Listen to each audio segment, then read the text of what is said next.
come out to play. Warriors, come out to play. Warriors, come out to play.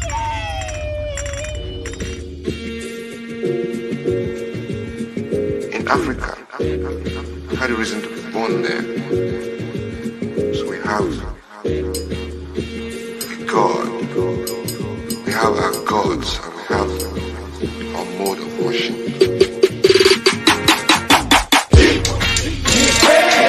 Queens, nod your head if you know you got soul. Women, snap your fingers, let your hair wrap roll. Come on. Kings, got us feeling like we ain't trapped brown. All my brothers, put your hand on your chest now. Freedom's what we need, more solutions is the key. Wave the banner of the free, that's the red, black, and green. Bringing truth to the streets, water get no enemy. If it's peace, we at ease. If it's war, we don't cease. EYE's on the crackers and police. Never slack up even when we free, cause we ain't free until we get the land, that's the green. Black power, new African, liberated from the thieves, nothing better else to be. Queens, nod your head if you know you got soul. Women, snap your fingers, let your hair wrap roll. Come on. Kings, got us feeling like we ain't trapped brown. All my brothers, put your hand on your chest now. Stimulated cause I'm liberated. Rock me African medallion in the middle of the clan. Situation freedom come drum playing by the river. I deliver for my people. It's the sequel of revenge. My friends get ready. Every knee shall bow. Every tongue shall tell. On the mountain I reveal. Throw the shells. Pour light side up. Dark wine up in my cup. Pour it out and then I strut. Alafia dear. Queens, nod your head if you know you got soul. Women, snap your fingers, let your hair wrap roll. Come on. Kings, got us feeling like we ain't trapped brown. All my brothers, put your hand on your chest now. When the African doesn't want to understand or participate in the reason why he was born, Queens, nod your head if you know you got soul. Women, snap your fingers, let your hair wrap roll. Come on. Kings, got us feeling like we ain't trapped brown. All my brothers, put your hand on your chest now. see, Africa has not been able to contribute its own knowledge to this universe. But we have knowledge in Africa. You understand? Yeah, of course. You see, so all these things need to be in the education system of the African countries.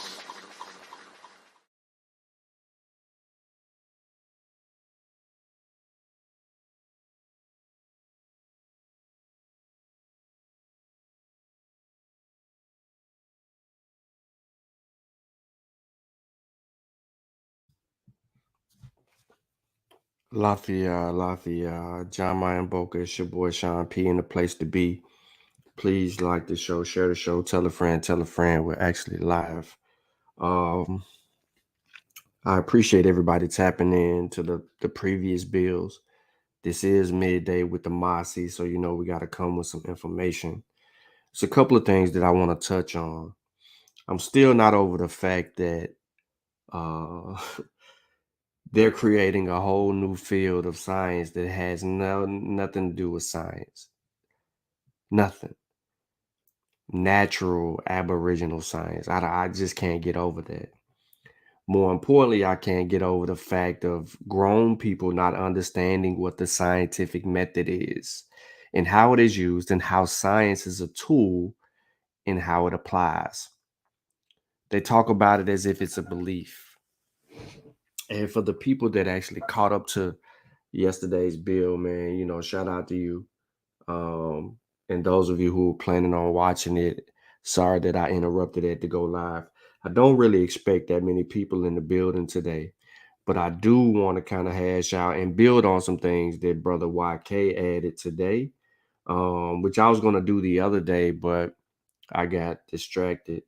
And so I'm going to just go ahead and just add to the body of knowledge because that's how science works. Remember, science is a tool and we have to use it the best way that we can. And especially when we're in a fight against pseudoscience, pseudo history, all of that. It's craziness.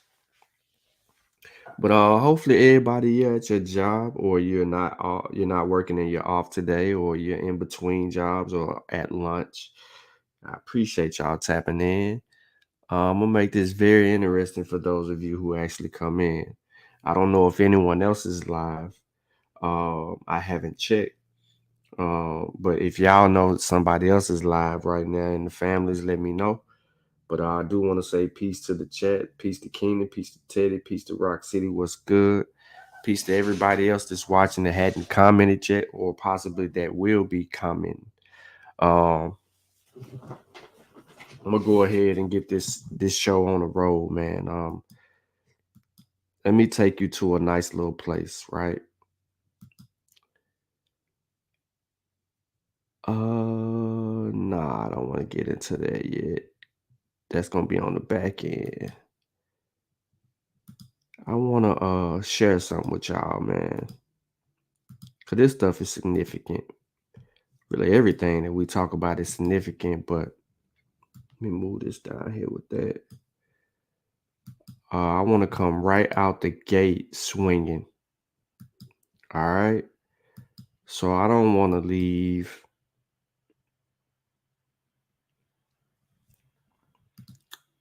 nothing for question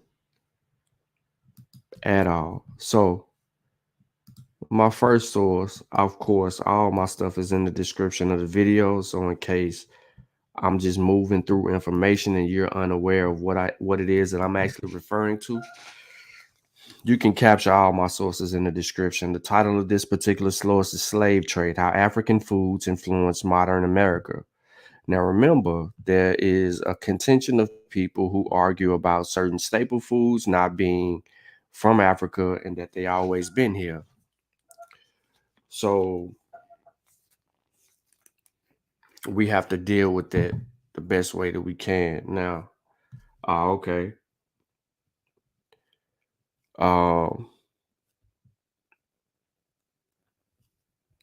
Here's an article, right? And in this article, I'm just going to give you some of it, not all of it.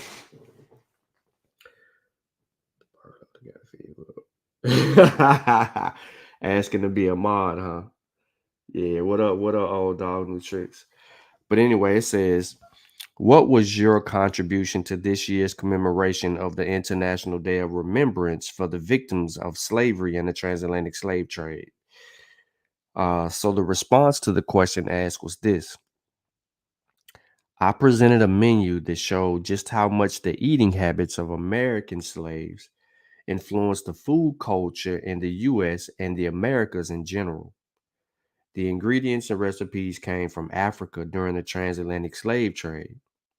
I served 5 dishes that were inspired from the tragic moment in our history, slavery. One of the dishes is called rice pudding by the Haitians, but in native country Senegal, we call it sambi. It's a dessert, but for this occasion, I prepared it with a twist and added roasted mango with honey to it. If you go to New Orleans, you will find many other dishes that originated from Africa, such as roasted cassava, gumbo, or carrege, to name but a few. Why specifically rice pudding? Well, the rice pudding is symbolic. I choose it because many do not acknowledge Africa's contribution to the American cuisine. You can imagine America without rice. Most of North Carolina's economy is based on rice production.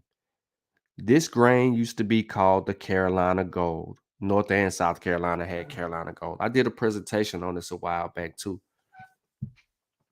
But the real story of how it arrived in the Americas is very interesting. What's that story? During slavery, people plucked from rice producing regions. Casamance, a region in south of the Senegal where my parents were originally from, is one of them where she said from originally.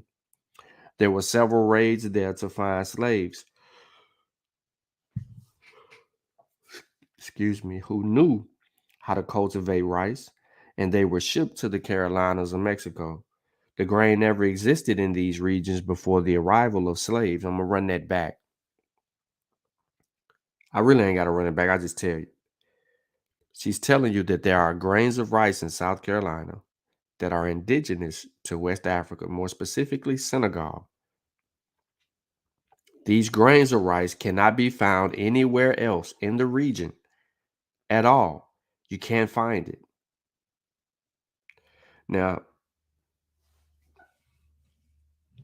it's also found in Mexico. So again, there were several raids to find slaves who knew how to cultivate rice, and they were shipped to the Carolinas or Mexico. The grain never existed in those regions before the arrival of slaves. There are two families of rice in the world. One of them is the Asia, and is from Asia, and the other is from Africa. The African rice, whose scientific name is Oryza glabirima, arrived in Americas, and I butchered it.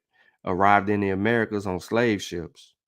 This is why the Middle Passage, or the journey of slaves from African coast to Europe, is important, because it helped transform the culinary landscape of the Americas. It's part of the history that is not talked about often. I need to bag that up, right? That's a erroneous claim. So I don't want to read any more into it, but she speaks about the other dishes that she made. Jambalaya, which is mixed with rice, meat, and vegetables. Feijoada, black beans and meat. Gumbo, of course, okra, right? And hopping johns, which is peas. All dishes that have been adopted from Senegal, Nigeria, Guinea, and Benin.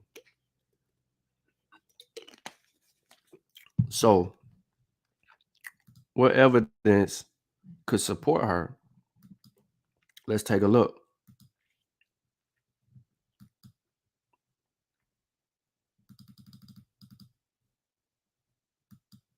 It might be too big. All right, there we go. Judith Carney is very significant here. She has some work published that I think a lot of people should read. But however, she talks about Seeds of Memory, Botanical Legacies of African Diaspora in a 21-page article. And I'm not going to bore you to death.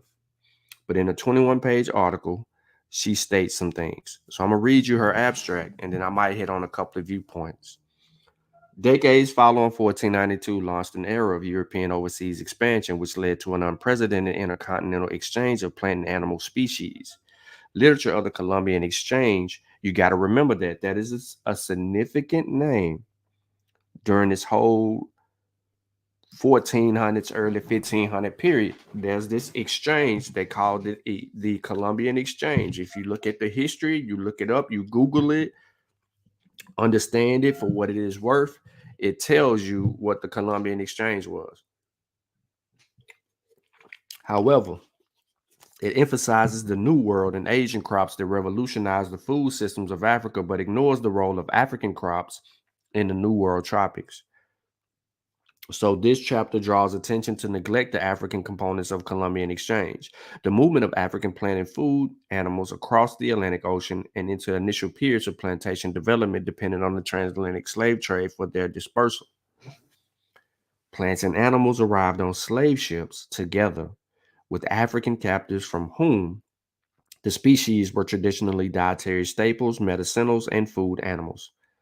A proper appreciation of African contribution to New World agricultural systems requires a new perspective on plantation societies, one that shifts standard research from the export commodities that slaves grew to the plants they cultivated for their own needs. This in turn draws attention to the significance of African species as a vital logistical support of the transatlantic slave trade and to the the agency of enslaved Africans in pioneering cultivation of familiar dietary plants in their dooryard gardens and food fields. So, Seeds of Memory, Botanical Legacies of the African Diaspora. The decades following 1492 launched an era of European overseas expansion, in which led to unprecedented intercontinental exchange of plant and animal species. Historian Alfred Crosby famously called the procession the Columbian Exchange. In his second book, The Ecological Imperialism, Cosby drew attention to a significant ordinary people for the transfer of species across the globe.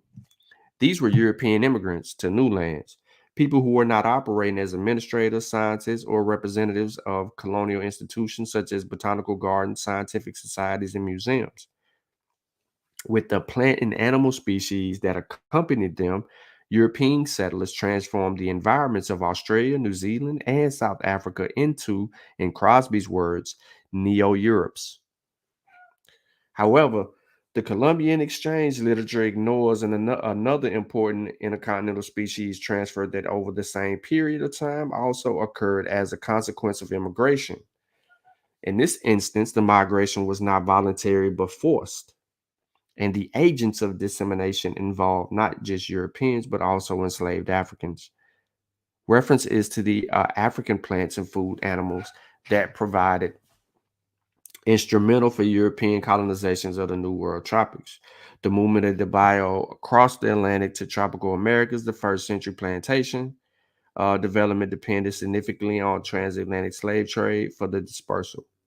Plants and animals arrived on slave ships together with Africa captives for whom they were traditional dietary staples, medicines, and food animals. Although Columbian exchange celebrates the role of the New World and Asian crops in the revolutionizing food systems of Africa, there is little attention given to the impact of African species in lowland tropics America.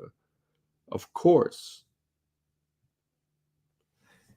interest is the contrasting significance of these African species for slaveholders and the enslaved. Let's skip ahead a little bit.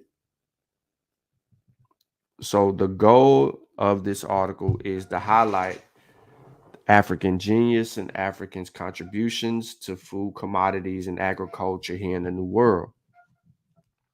But in the previous article, the sister talked about African foods and changing the game here. This article is to support her and let you know. Look at here.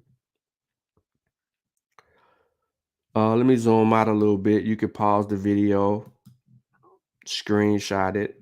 I don't know what you want to do. If that's good enough for you to pause the video, here go the Seeds of Memory. They had cereal seeds, millet, sorghum, rice, tubers, yams, plantain banana, the taro, legumes, black eyed peas, pigeon, Angola from Congo pea, um, lab, bambara, which was a groundnut, oil plants and fruits, castor bean, oil palm, watermelon, muskmelon, aki. Yeah, some of y'all eat that aki. Beverages, roselle, cola nut, vegetables and spices, okra, Egyptian spinach, guinea pepper, guinea squash, forage grasses, guinea grass, Angola grass, Bermuda grass, molasses grass, jarguay grass. You can look to see what those areas are, and you can deal with the specifics of those things as so. What's good? What's good? What's good? But right here is a list, right? African plants mentioned in historical records of plantation societies of tropical America. Let me zoom back in real quick for the layperson that might not be able to read. That area, what up, Massa? That area, that I highlighted says African plants mentioned in historical records of plantation societies.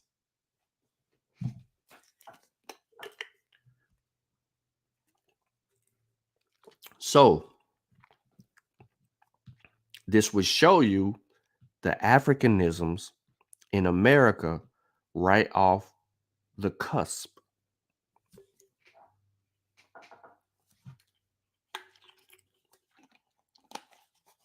Now, by the middle of the 16th century, African slaves formed 1/10 of Lisbon's population, which was 100,000. Seville slave population was 6,000, one out of every 14 urban dwellers. The first African slaves introduced to the New World originated in Seville, where many had been born. 1510, the Spanish monarch shipped 200 African slaves to Hispaniola. They were baptized in the Christian faith just prior to departure. African slaves and freedmen also formed part of the conquistador armies of New World. One example of Juan Garrido, who was born in West Africa in 1480.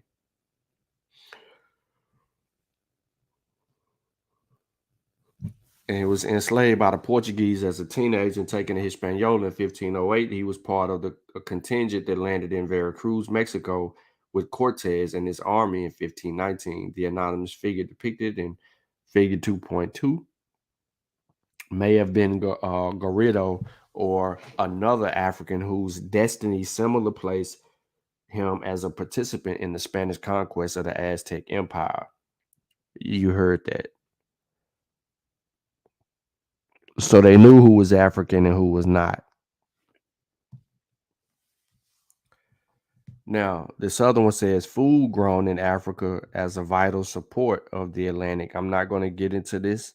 Like I said, I'm only trying to show supporting evidence for the sister in her interview. So I want to add another source to the conversation to bag the sister all the way up. And that's what all I'm going to do right here. So here we have African foods and the making of the Americas. Why would they write a book? Miss Carney now, person that I just showed in the previous. Why would she write a book? And Richard Nicholas Boshoff is in this one. But why would they write a book called In the Shadow of Slavery, Africa's Botanical Legacy in the Atlantic World? Why? Why? If they had all these other foods over here so bad, why? So in this article, it talks about some years ago during the hot, dry season in West Africa, where I was living and conducting research. Just to let y'all know, this person was doing research, primary research. I received a series of letters from family members asking where they could send black-eyed peas for my New Year's meal. I was born in Virginia, and Virginians must eat black-eyed peas on January 1 to have good fortune in the months to come. My family was both surprised and delighted when I wrote back, and black-eyed peas were readily available in much of West Africa, the crop having been domesticated there.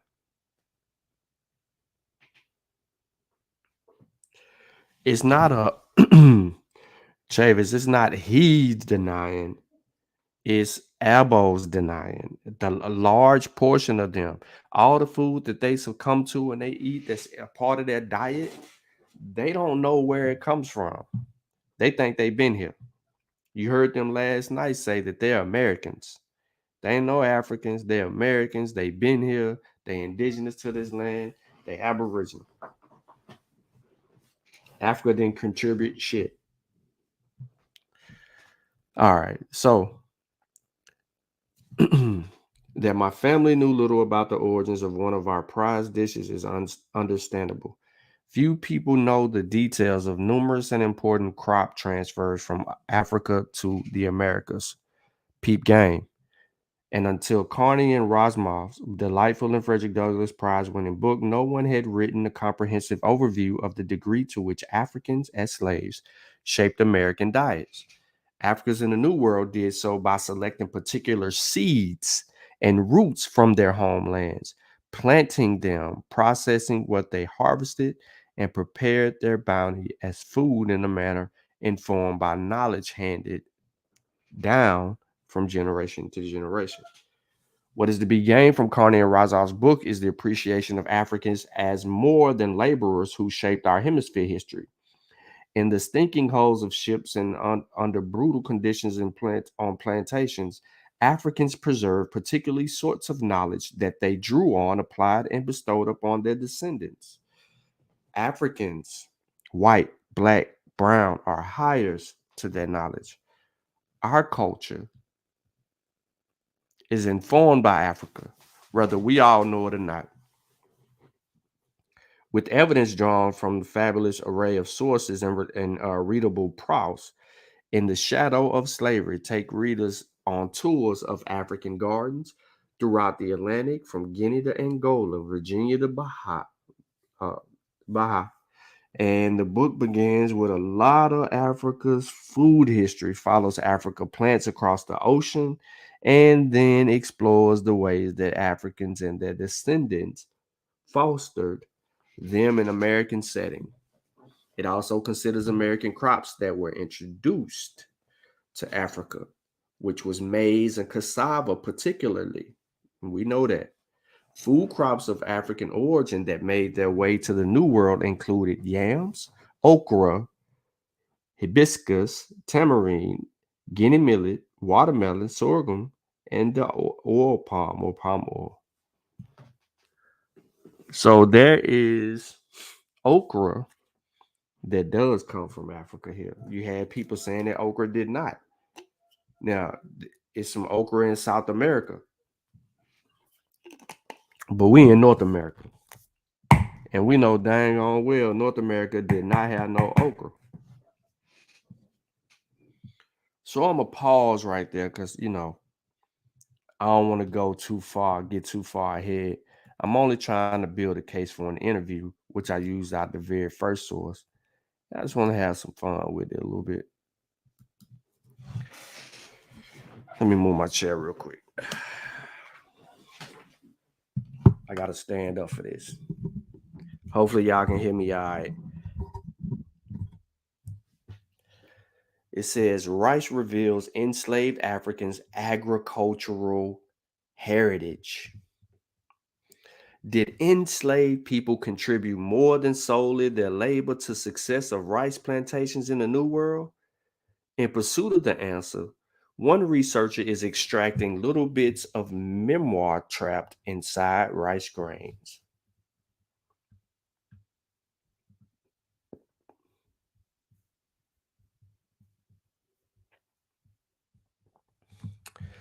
When Tindy Van Andel purchased a small bag of unmilled rice from a market in Paramaribo, Suriname, she had no idea it would offer a novel peek into slavery's past. The Dutch botanist, currently based as the Naturalist Biodiversity Center in Leiden, Netherlands, was in the Suriname in 2006 to inventory medicinal and ritual plants for her postdoctoral research. She found the capital city market buzzing with hundreds of maroon women selling herbal medicines and ritual plants, including rice.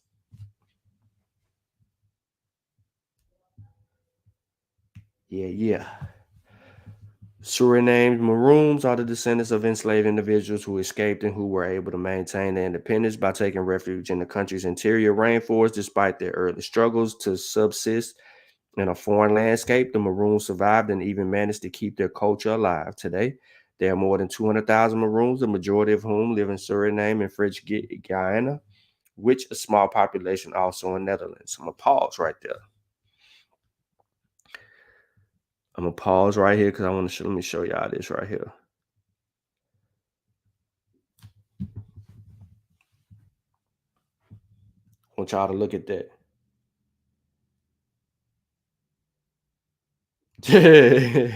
Danny crazy. I want you to think about that. I want you to think more about all the other staple foods, right? So we have evidence. If we look at cargo, if the cargoes, and we see what type of resources that they brought over here to the New World, there's a story telling us. Well, the story is telling us, right, that when they stopped into West Africa, not only did they get slaves, but they picked up other goods as well before they brought them to Suriname. So you would have people and you would have rice. You would have people, you would have rice, right? And Danny can tell you this because he in the chat right there. But right where you see these names, Sierra Leone, Guinea, Liberia, Ivory Coast, Ghana, Togo, Benin, right? They call it the rice coast for a reason, because when you go on to the you go on down the coast, the west coast, then you start getting into a different type of name, and they have other agricultural needs that they were serving in those particular areas, and they did other things a little bit differently than the rice coast. That's why you got the rice coast, the gold coast, yada yada yada. All right, so like I said, I'm only trying to support the lady's interview from the very first source that I showed, that I started off with, when she was talking about from Senegal, and she was talking about this dessert right here. As you can see, it's surrounded in green, black eyed peas, but they're rice pudding stuff. All right. So I'm supporting her argument here. Now I'm gonna go a step further, because y'all heard me talking about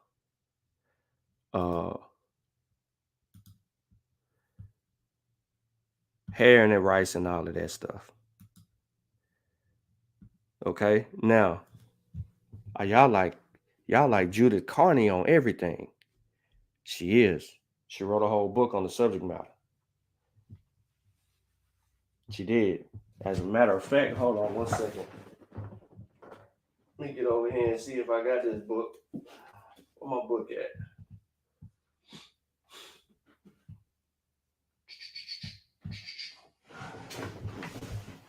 See if I can get this book for y'all, man.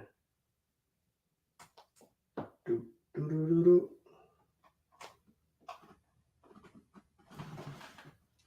might be downstairs, but I'll get it for sure. I'll get that thing for sure. But I have it. I actually have her book, and she talked plenty good about that rice. Hold on, maybe y'all should still be able to. Well, you can hear me a little bit better now. But yeah, I got her book. Yep. And I think y'all should get the book too, because in that book she talk about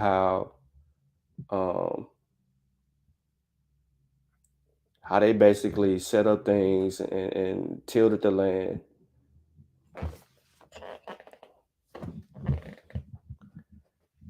Yep, they put it all together, and you know what I'm saying. Then they did their whole little farming thing. I don't know why that book downstairs though.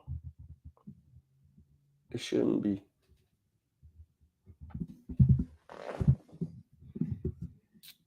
Yeah, man. So let's move right along. All right, so with grains in her hair. With grains in her hair. All right, what's she talking about? What she mean by that? Most people associate rice with Asia, but rice is also of African origin. That's why they call it black rice, like the book, Black Rice. Among the 24 species of the orzo genus, only 2 were domesticated. One is in Asia, the other is in West Africa. While Asia has long been synonymous with the culture of rice, Africa has not. However, a notable exception occurs in the isolated communities of northeastern South America, where descendants of slaves and maroons commemorated rice as part of their African heritage. From Suriname to Cayenne and across the Amazon to the Brazilian states of Pará and Maranhão. An oral tradition claims that an African woman introduced rice by hiding grains in her hair. The precious seeds escaped detection, and this, they explained, is how rice came to be planted. Even the rice plantation economy of colonial South Carolina suggests a similar account. In 1726, Swiss correspondent Jean Watt noted that it was by a woman that rice was transplanted into Carolina. Then it said what's interesting is the Portuguese were in Asia at the same time. Yep. Did they bring the Asian rice to Brazil too?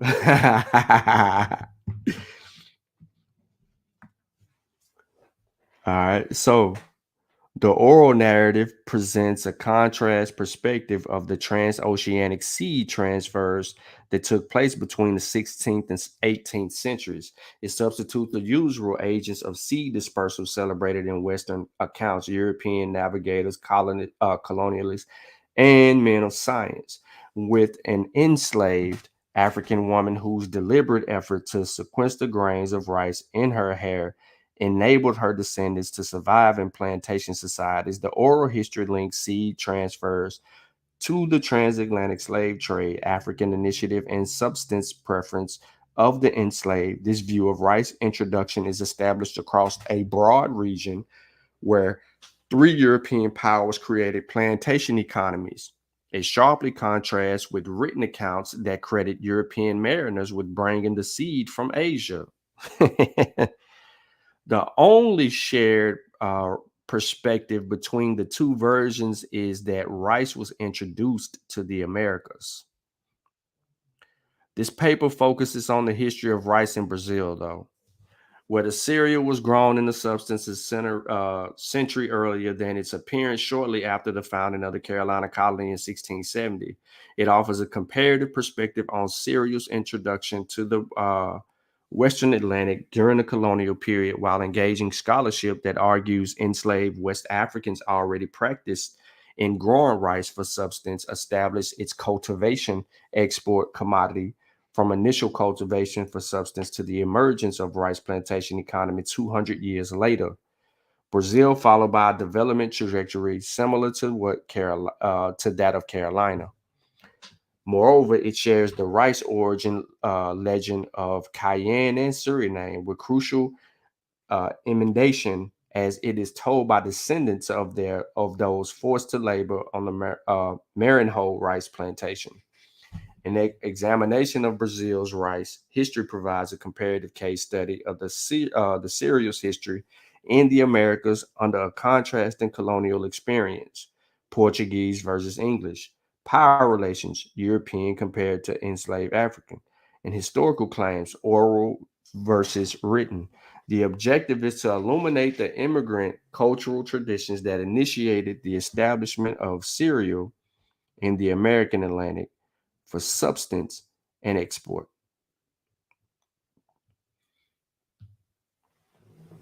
So here you go. Europeans routinely purchase surplus rice. I'm gonna leave it right here real quick so you can look at the screen yourself. Europeans routinely purchase surplus rice from African societies to provision slave ships throughout the era of the transatlantic slavery. But neither Linnaeus nor his successors imagined that the cereal originated anywhere else but Asia. Scholars attributed the cereal's earlier presence in West Africa to Portuguese navigators who carried seed from Asia to the Upper Guinea coast.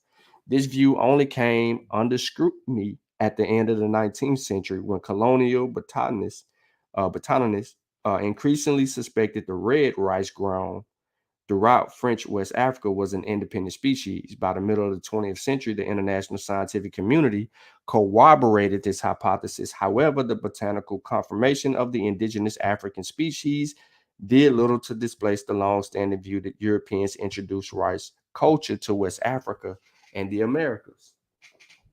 So hold on one second.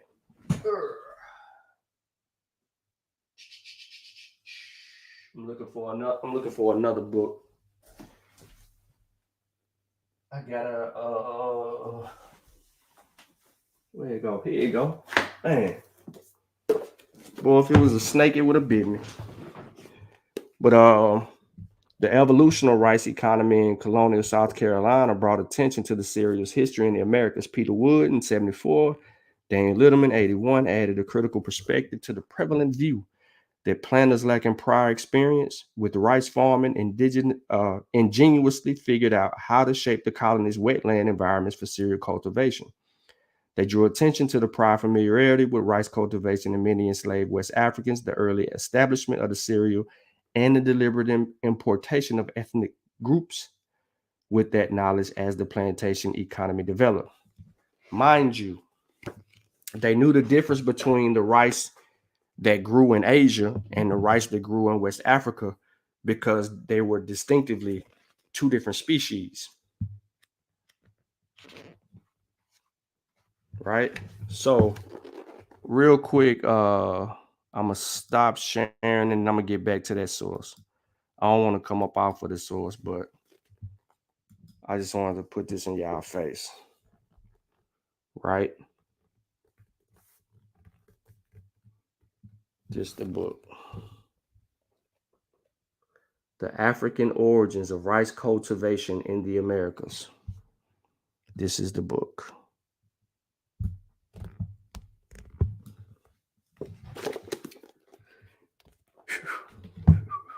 All right, so back to the source real quick.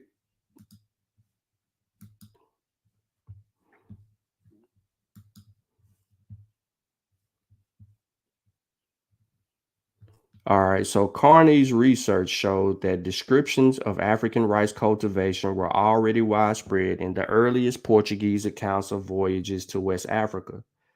Moreover, they illuminated the African growing and processing methods evident in the Carolina rice economy.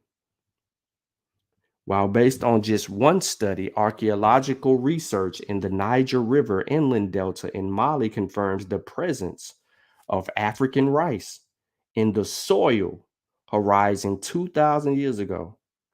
Botanical evidence on rates of special diversification and research in historical linguistics on the emergence of the word for rice in African languages place domestication of Oryzo glabellum between 3,500 and 4,500 years ago.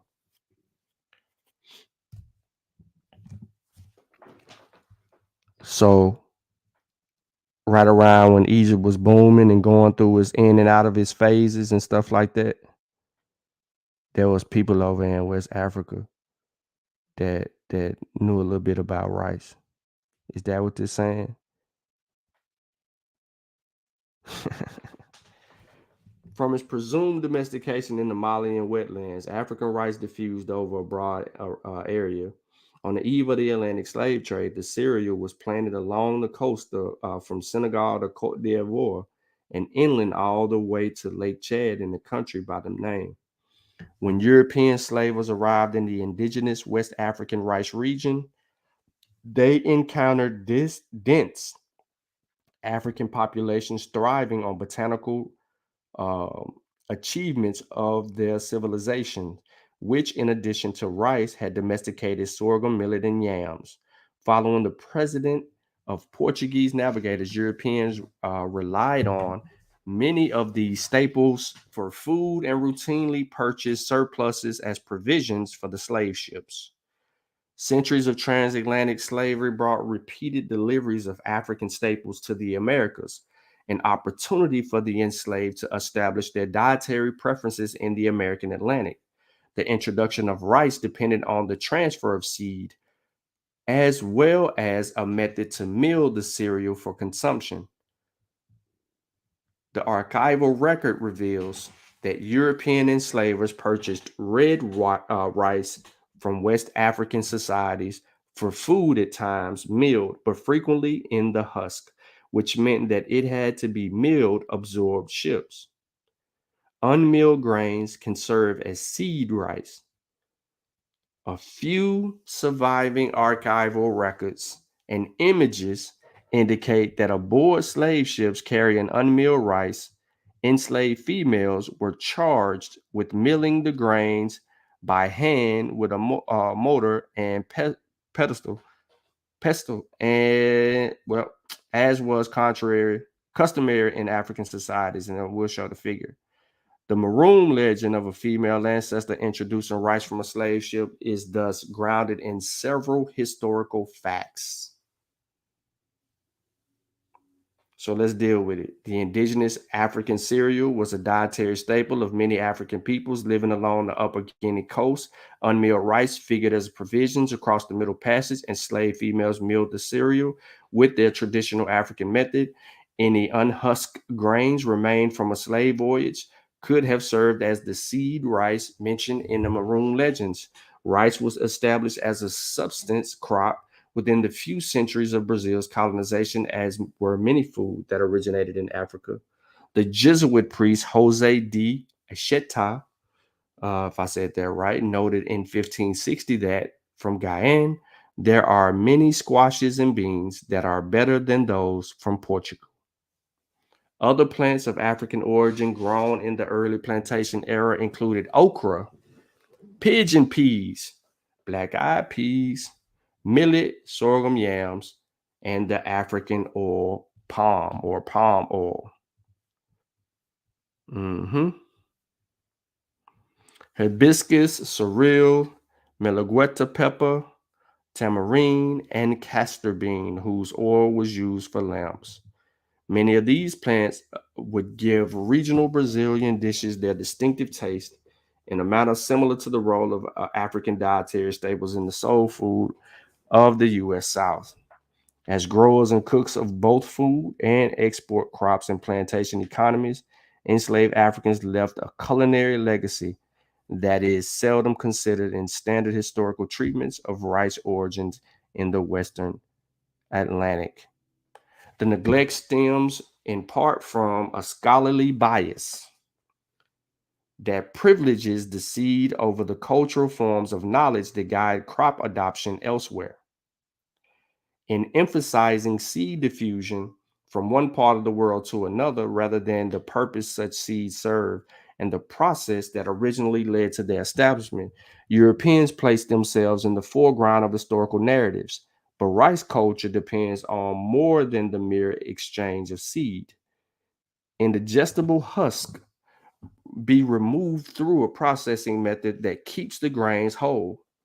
Until the mid 18th century, when medical mills were finally perfected, only the African mortar and pestle could serve this purpose. Accounts that credit Europeans with the origins of rice culture in the Americas fail to address the issue that its cultivation depended on a crucial African technology and expertise.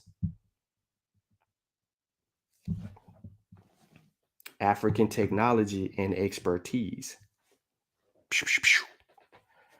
An examination of Atlantic rice history thus demands attention to transatlantic slavery, ethnic and gender forms of agricultural knowledge, and to its initiative of slaves in establishing dietary preferences. The wholesale transfer of African rice cultivation systems, processing methods, and culinary influences to the American Atlantic is not adequately supported by discussion of seed exchanges alone. While archaeological research has not yet searched for Glaberrima in the Western Atlantic, it was unexpectedly encountered by French botanical collections and from 1940s to 50s in Cayenne and growing in the semi-wild state of the perimeter of the former sugar plantation in El Salvador. The Glaberrima variety reported in Cayenne was in fact collected in a community descended from Maroons. Over the period of 1550 to 1640, more than one-third of the Africans forced into transatlantic slavery probably originated in the rice-growing region of the Upper Guinea coast. The West African rice region overall contributed to 40% of the Africans enslaved on the Carolina plantations and 35% of those destined for northeastern Brazil. Their forced migration to the Americas certainly makes plausible African agency in pioneering rice culture in the Western Atlantic. I'm going to leave that right there for you. Now, you want to get more into it? Highly suggest, I repeat, I highly suggest that you can read the articles in full, but I read this book a while ago, and I suggest that you get this book. She even has a map in here where they draw out how the stuff was done and how they steps for it.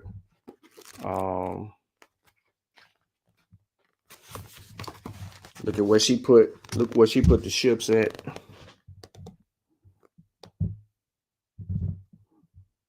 Right? In Africa.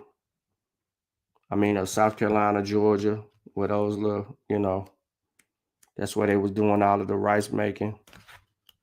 The book has got a lot of information in there. Like I said, I did a presentation on it. It's a light little 200 pages to read. You got some notes and stuff like that. If you want to read the notes get you a little detail, but really it's about 100 and readable pages is about 177. The notes make up the difference of the other 230 some pages. Notes and sources. Get this book. I know Danny recommended that book to y'all a long time ago. Anytime that he and others recommend books, man, y'all need to get them.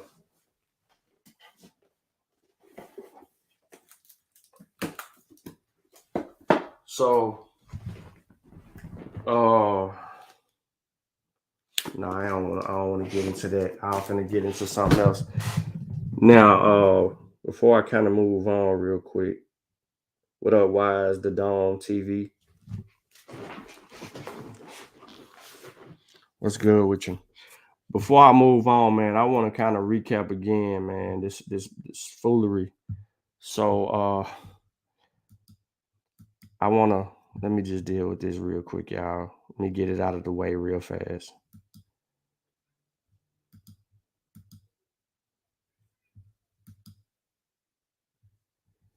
Real fast, y'all.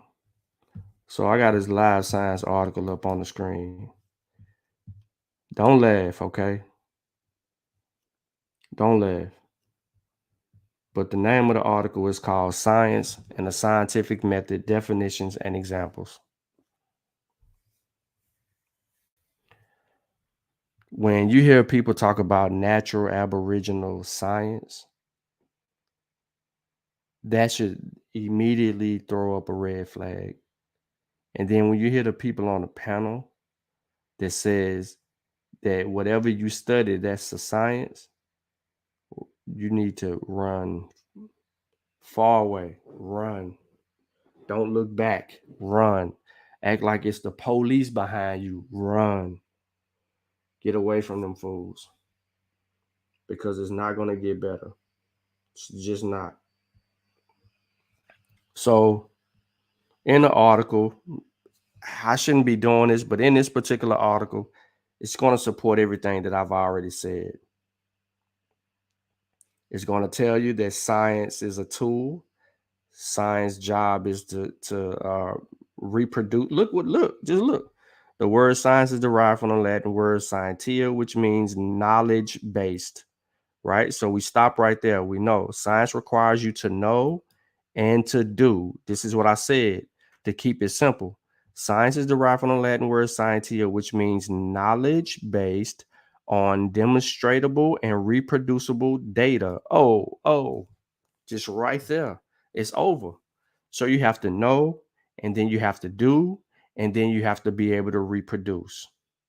If it can't be reproducible, it's not science. There's some errors in something. If new information comes out that threatens the hypothesis and the conclusion that you made in your original research, and you test it up against that, and it doesn't change your position, then you add that new evidence into your conclusion. So let's move on a little bit more. When conducting research, scientists use the scientific method to collect measurable empirical evidence in an experiment related to a hypothesis. Y'all heard that lady yesterday say, and you heard autonomous, however you say Aboriginal power name. Y'all heard them say those little 5 steps.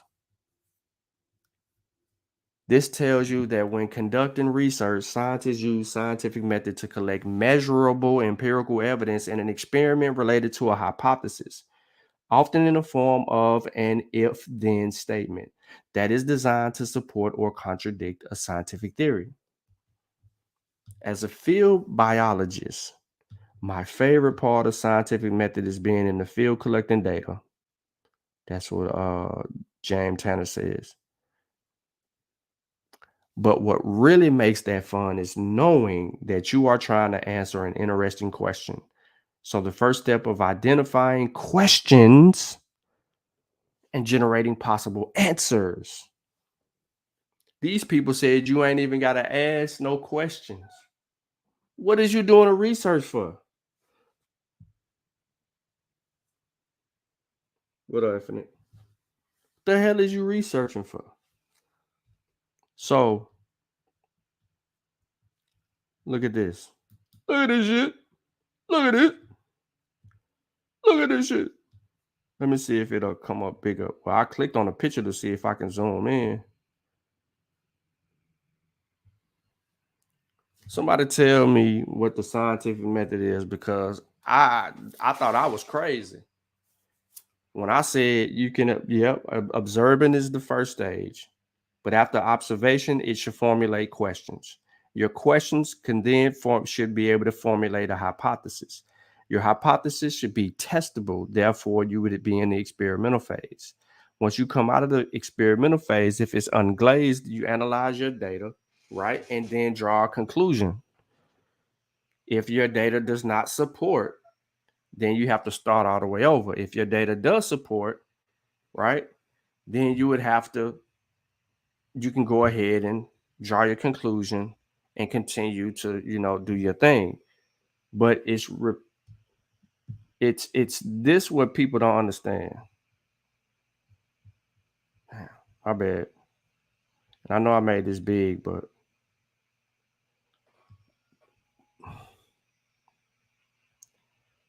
science, which means knowledge based on demonstrable and reproducible data. Science is based on fact, not opinion or preferences. So when people tell you that whenever you study something that's doing science, they're a god dang liar.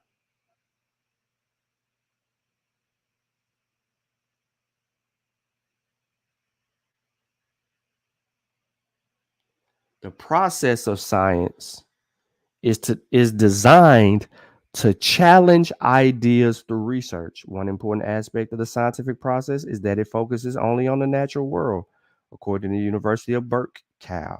Anything that is considered supernatural or beyond physical reality does not fit in the definition of science.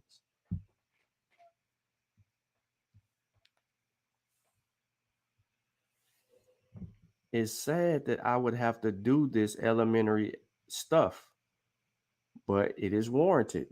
And here's the steps. The steps of the scientific method go something like this. There's 7 steps, but they're going to mirror them down in the 5.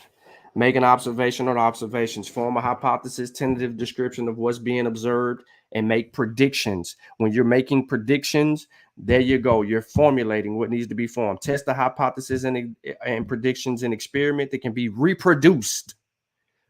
Keyword, it's got to be reproducible. Analyze the data, draw a conclusion. Accept or reject the hypothesis or modify the hypothesis if necessary. Reproduce the experiment until there is no discrepancies between observation and theories. What does that say? Reproduce the experiment until there are no discrepancies between observation and theory. Some type of weird way, when I said you have to test, it was frowned upon. Look at the last line. It says the reproducibility of published experiments is the foundation of what? Science. No reproducibility, no science. It's open shut.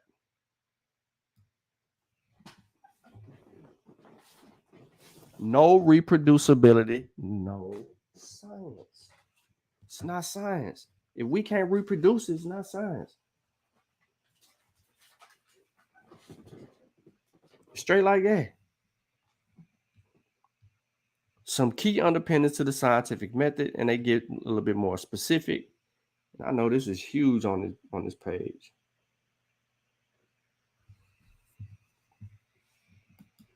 Let me put it to y'all like this, because y'all couldn't see, y'all was stuck on the thing. They were in contentions just to be contentious. They thrive on incurability of ignorance. Remember, Homeboy said that he was a scientist but couldn't comprehend the scientific nomenclature. Yeah. So let me show y'all what I just read earlier. The quote. The reproducibility of published experiments is the foundation of science. No reproducibility, no science. So it's all cap, no bap.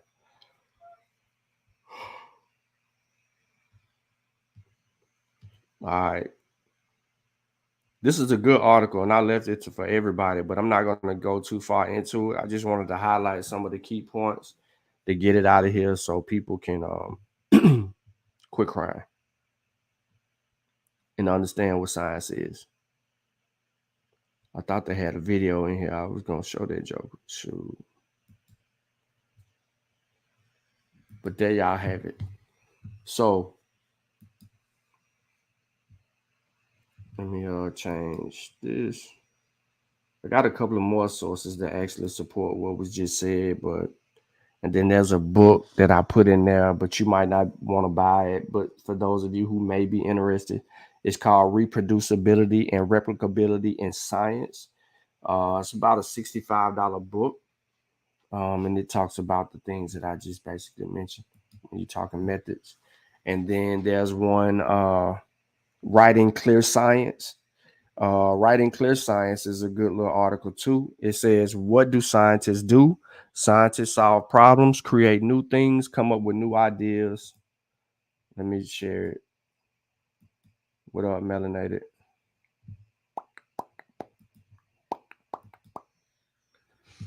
All right, man. Here y'all go. Scientists solve problems, create new things, come up with new ideas, try new things that don't work, and work at things that appear unsurmountable. Scientists climb mountains to look at lava, swim with sharks to look at coral.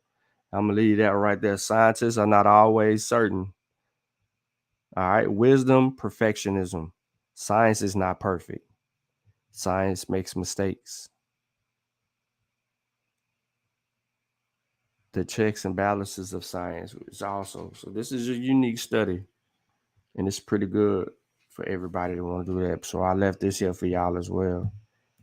I think that dude live right now. Y'all donate $3 can get a tablet.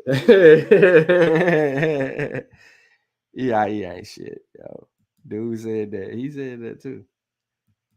Yeah, he said that dumb stuff. So,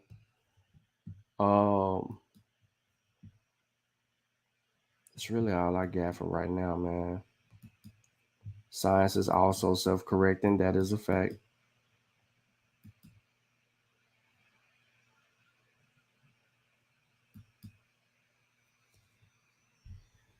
Yep, that is a physac. I just dropped the link in the chat to anyone interested in hopping on. I don't know how much longer I want to be on. I really haven't really been to sleep. I was up all night.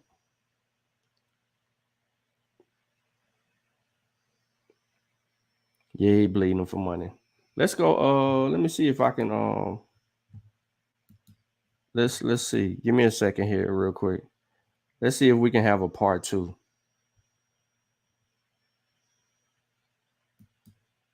They did 9 hours yesterday on that video, y'all. 9 hours on that video. Are you freaking kidding me? 9 hours. His leading video got Kyrie Line Irving on there. Oh, he just ended the show 59 minutes ago. Called Melanated Americans, Aboriginal Indigenous versus Fake Out of African Paradigm. See? Yeah. See, I won't smoke like this. This is what I want to smoke on. Side source of the Caucasus Mountain. This is what I want to smoke on, y'all. Show over though. He called it the Wake and Bake Show. Melanated Americans, Aboriginal Indigenous Americans versus Fake Out of African Paradigm. So let's see what they pull. Let's see what they muster up from Turtle Island.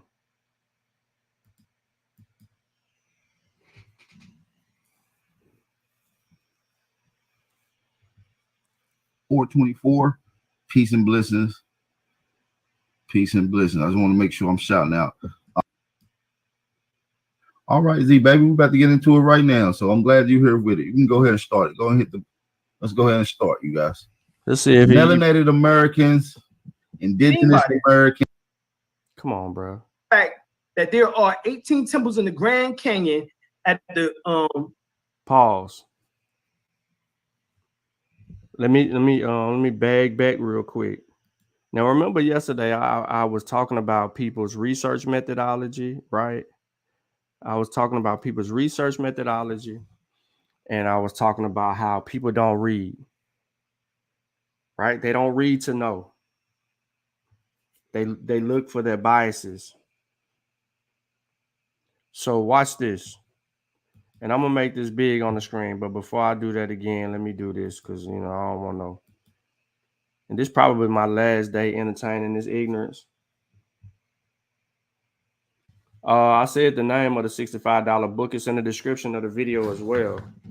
It's about science, how science works, reproducibility and replicability in science. But yeah, let me do that one more time.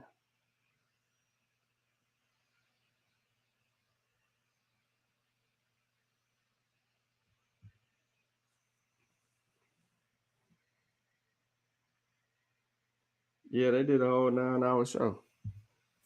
All right, so look, let's get to it. Americans versus the fake out of Africa paradigm. All right, so let me. Can y'all hear? Let me know if y'all can hear. So you got the Arizona Gazette and the Gazette. And this one in the Phoenix Gazette is the Grand Canyon. Mysteries of immense rich caverns being brought to light. Remarkable finds in these ancient people migrated from the Orient. All right. In other words, it came from Egypt. Now, this was hidden by the Smithsonian and still is. All right. Get archaeological cover-ups by David Hatcher Childress. Right? Now, get that book. So Egypt was here in America, or in the Americas. The Egyptians came to the Grand Canyon around 1700 BC, and even earlier. Ladies and gentlemen, boys and girls, those out there in the research world, this has been debunked already. This is how elementary their research is, and we keep telling people that.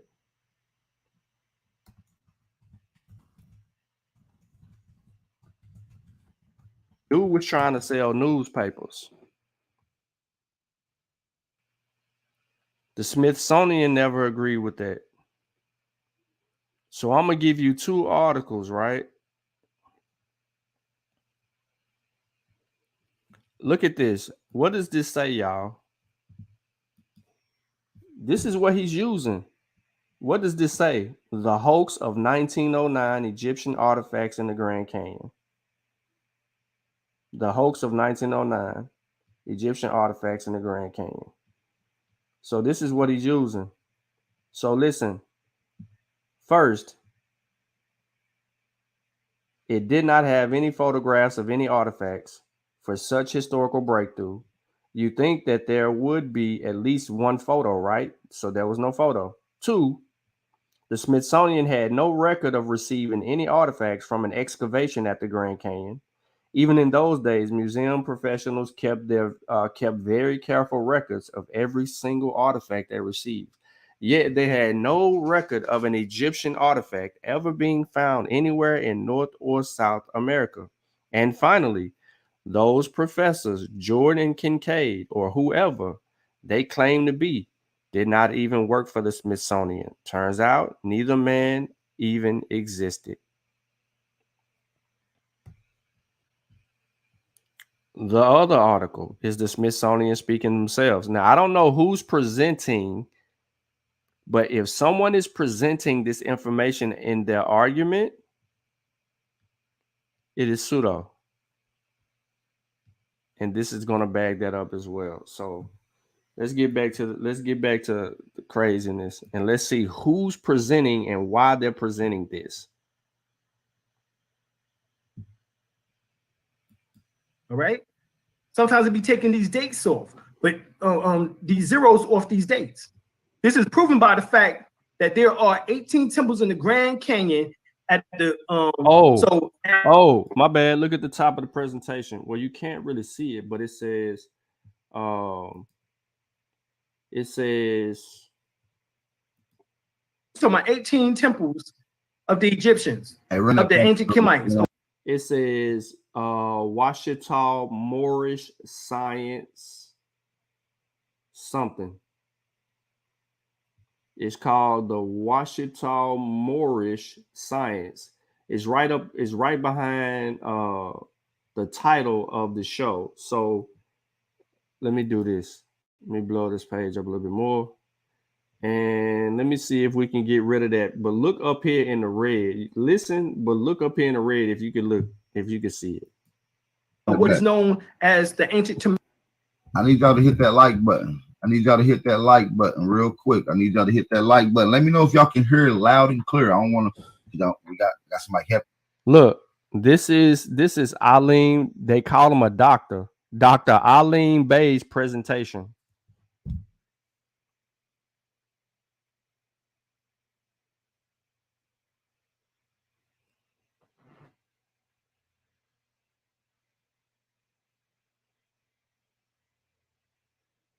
Pure Black said, respect his primaries.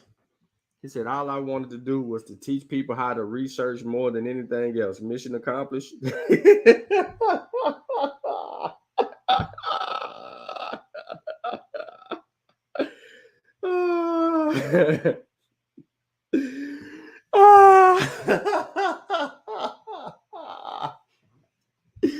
Daddy crazy, yo. Yo, all right, okay, let's go. Let me screenshot. We gotta make sure we on point. Can y'all hear the audio loud and clear? If y'all can hear it loud and clear, drop a fire emoji in the chat. And if y'all can hear me loud and clear, hit that like button. Let's continue. To the Grand Canyon around 1700 BC and even earlier. All right. They go to name. Sometimes it be taking these dates off, science. These zeros off these dates.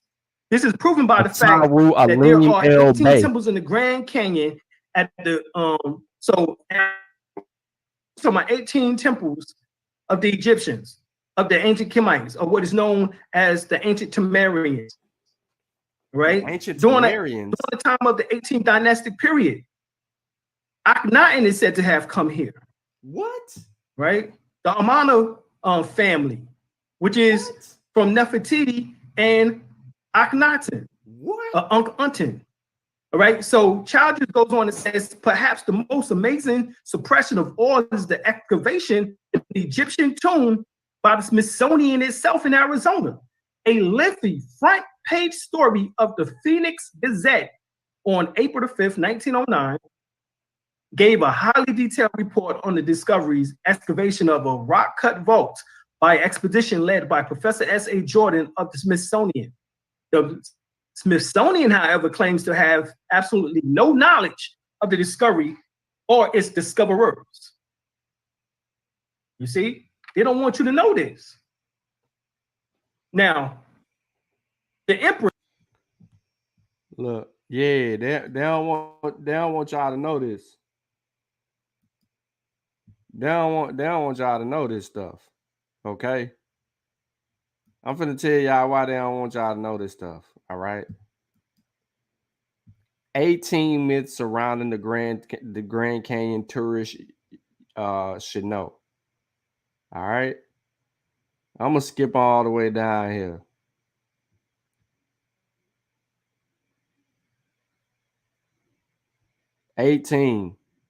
There isn't much to do at the Grand Canyon. That's a myth. 17. There is a cave with hieroglyphics. What's up with all of this? Dang on. Go join the gym stuff. Look, there is a cave with hieroglyphics.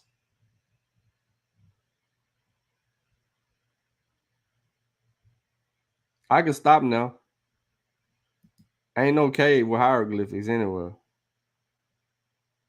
In a 1909 newspaper published the article, explorer G.E. Kincaid discovered a Grand Canyon underground citadel where remnants of the ancient Egyptian civilization supposedly lived.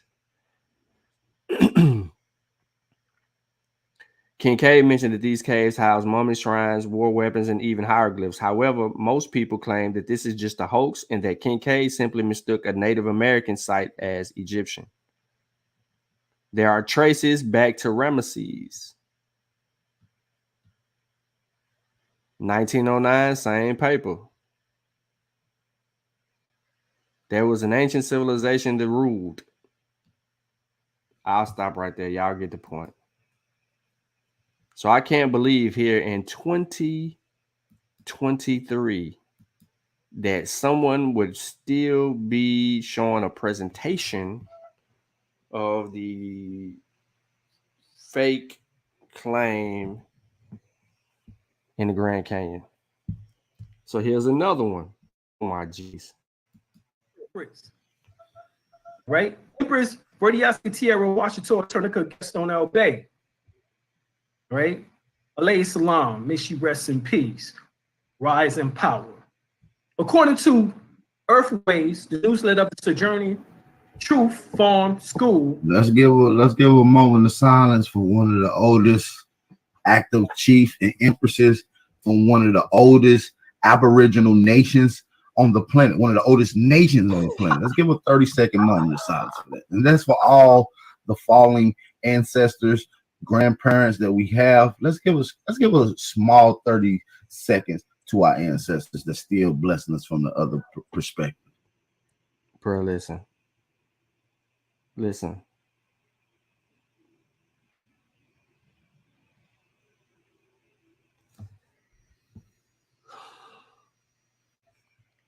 The Watchtower were and still is a nation of Africans.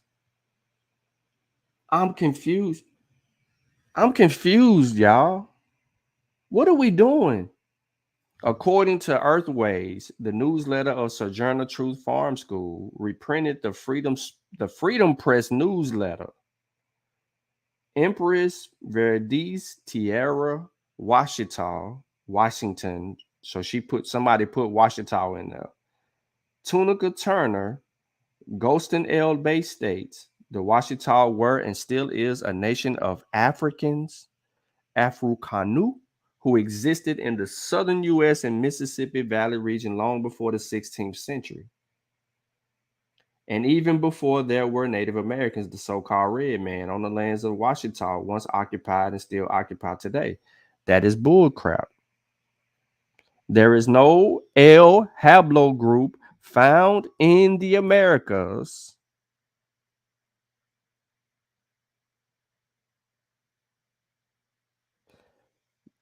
before all of this Columbus stuff. They got grave sites, ladies and gentlemen. They did the DNA, they didn't sequence the genome. They know.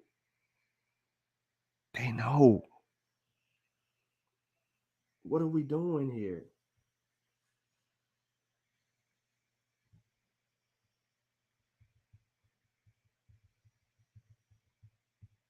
What are we doing here?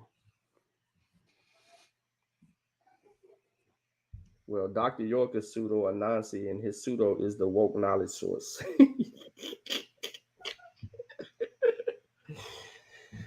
All right, let's listen to this.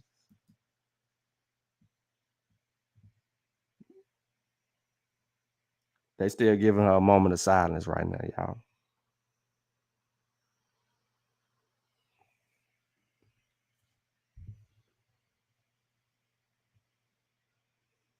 It's beyond 30 seconds, but they still. I press play. It's counting. Look, time moving. I don't think he could count.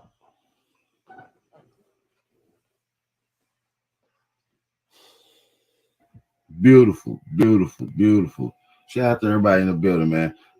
May your ancestors bless us from the other side. You know what I'm saying? Each and every one of ours. August 1995. Let's go. We y'all. printed in That the like button, Freedom Press sorry, Mo, newsletter, support spring the channel. 1996. Right? The Empress says this: the Washita was and still is a nation of Africans who existed in the southern United States and Mississippi Valley region long before the 16th century Europeans arrived, and even before there were Native Americans. Right? That's a strong claim right there. That's a strong claim. Can we support that claim at all? That Africans was here, Africans in America before the 16th century.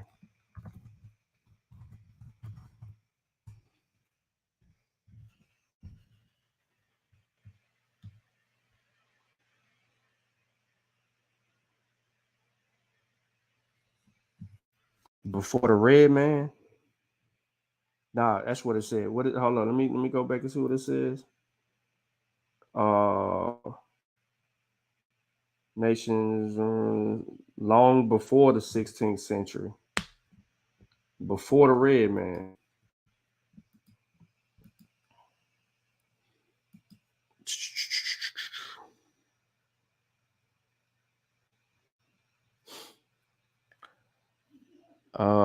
Sorry, y'all, but I ain't finding no information to support that. Would y'all really think that I would find information that would support that?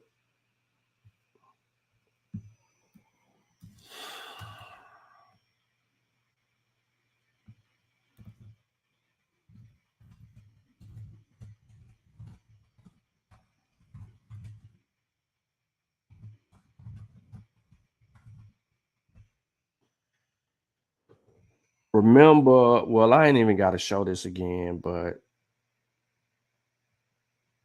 we know that the genetic makeup of the first people was not these people. But anyways, I'll let him entertain us for a little bit. So if you're saying that we came from out of Africa, you would have to go back further than just 400 years for us to be here in the Americas. And this is what she's saying. Before the 16th century Europeans arrived, and even before there were Native Americans, that means you have to go. So the Native Americans, the Paleo Indians, they've been in the Americas for over 20 to 23,000 years. Some even push the date back to 30,000 years. So for you to say that you've been in the Americas longer than the red man, this would suggest that we should see multiple haplogroups, because you're agreeing here that you're African, but you're also stating that you were here before the red man. So again, you're insinuating in this claim to be more than to being in the Americas, more specifically North America, 30,000 years ago. And we should find evidence, genetic evidence, right? Genetic evidence of multiple haplogroups. We shouldn't find A, B, C, X. You know what I mean? We should find A, B, C, L, M. We don't find that. We don't have any DNA in the Americas of African haplogroups that are pre-Columbus. Right now, we don't have evidence for that. We don't have evidence for that. Are they looking for it? I'm very sure they're looking for evidence anywhere. They are entrenched in looking for evidence for certain shit in Americas. Go back now, further back than 10,000 years ago. we was already here. So I'm gonna say it one more time. If you was already here, you would have to have been here 20,000 years ago or before. And what's worse is that there is no haplogroup L or M. To say this is disingenuous information, and it is believership. And anybody that's still saying Metal Nature in the Grand Canyons,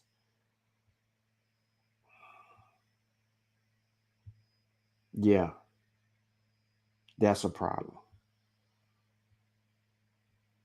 Metal Nature in the Grand Canyon. And it says, on the lands the Watchtower once occupied and still occupied today. Indigenous people have been all over the world, and specifically on the North American continent for hundreds, thousands of years. Actually, there was some Watchtower here even before the Africans arrived, dated to when all the continents of the world were one. So now we gotta be mindful that he's using the term Africa based off of him having and agreeing with it out of Africa theory.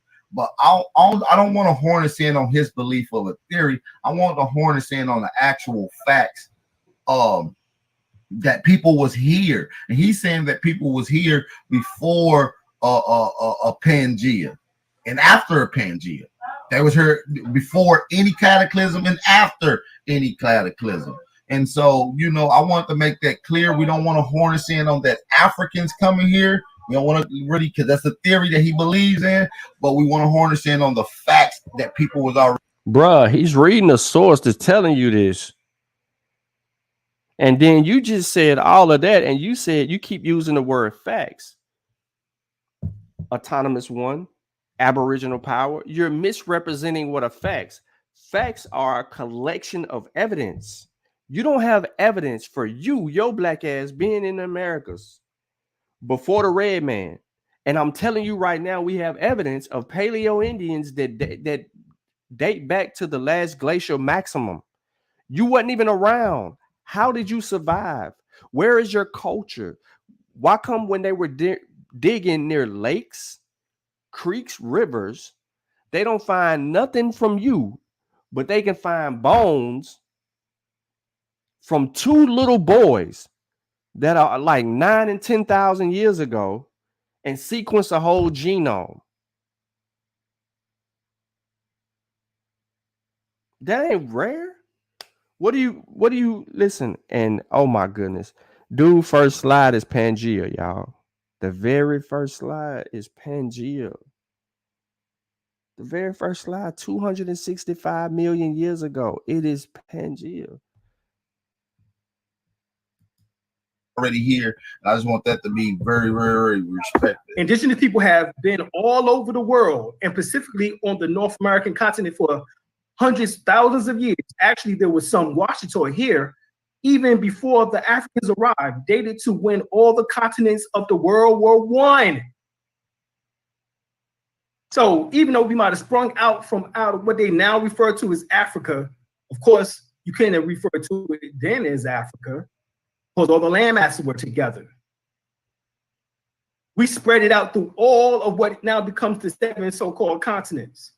It says their lands and the lands of all the earth was known by the indigenous term Mu. Mu, right? So, which also becomes what we now call Asia. All right, so let me stop real quick. So, what is Alim Bey's purpose here? What is his motive? Right? What is he trying to accomplish? Why is he speaking in reference to these things? What's the initiative? Is there a hidden agenda? These are research questions that I'm formulating while listening to this presentation, because I've never heard, I ain't gonna lie, I never heard it. Maybe y'all have. I never heard it. But I want to know his ulterior motive because of some of the things that he said. And this is what I mean by people thinking that people are doing science. This is not science. This is a non-science because there's no supportive evidence for what he is talking about. But he got slides up and he got little newspaper clippings and he's got, these things tied into his presentation, but he doesn't have tangible evidence. He just adds to the claim. That's what this presentation is. This presentation is a representation of adding to the claim. It is not supporting and substantiating the position.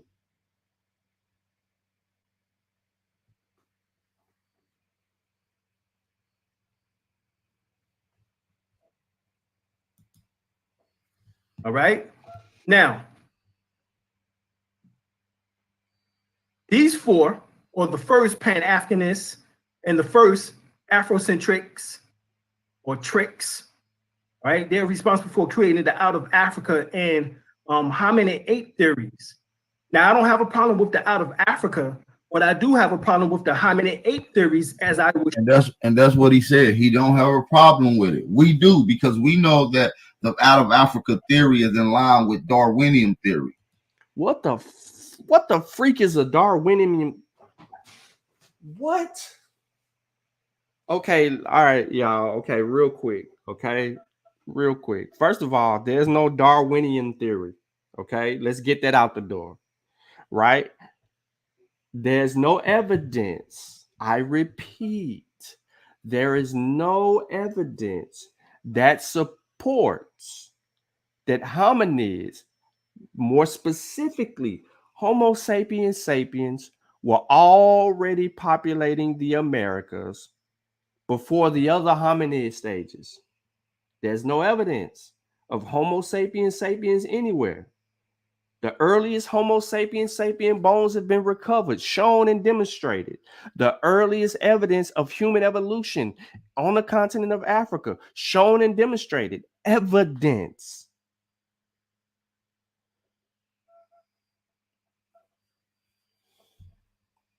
The out of Africa theory is supported by evidence. It has been scrutinized, it has been challenged, and it has been proposed in other places, like out of European theory, out of China, all of that stuff. But nothing has falsified the out of Africa theory, which means it went through the scientific process and then it was heavily scrutinized. And then they start throwing all these new theories at it, and none of it falsified because they're testing, ladies and gentlemen. Remember, this is what I said, what is important about the scientific method. This is proof positive that these people don't know how science works.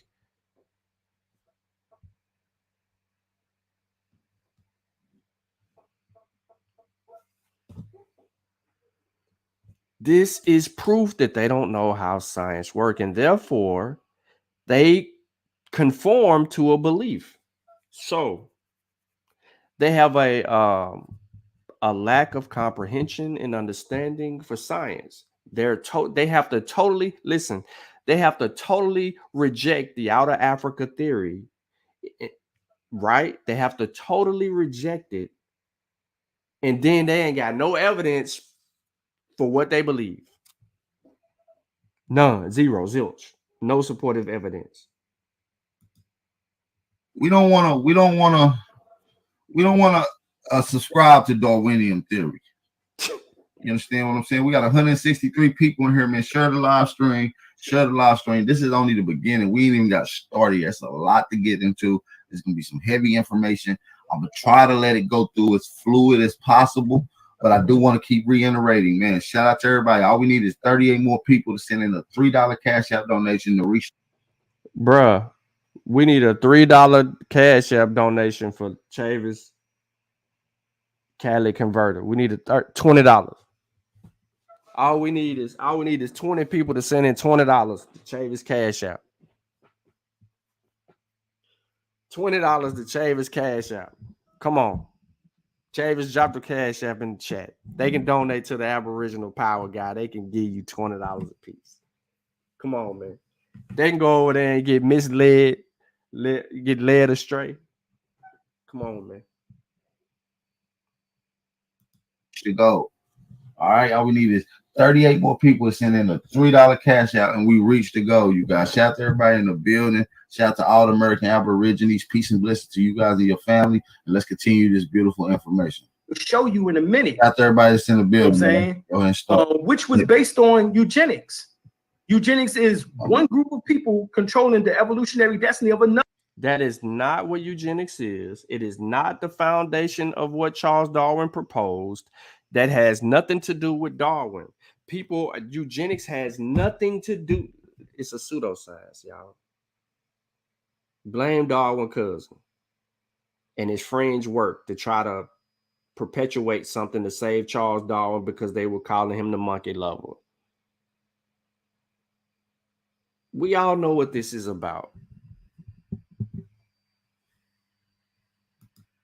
Another group of people, or one group of people being made the least fit to survive by another group controlling all of the educational institutions of the world, which have the group controlling every land. Eugenics is how a global people become African descent. Out of Africa, turning into humans, all life originating on one continent theory are nowhere to be found in the ancient Mexico, Dogon, ancient Egyptian, Moorish Europe, nor in any indigenous tribe in Africa, America, India, Malaysia, and Australia. All right, so African-centered aspects come from white supremacy. This is just something to think about. What? I can't necessarily agree with everything based on the fact that when you get the book Forbidden Archaeology. Oh.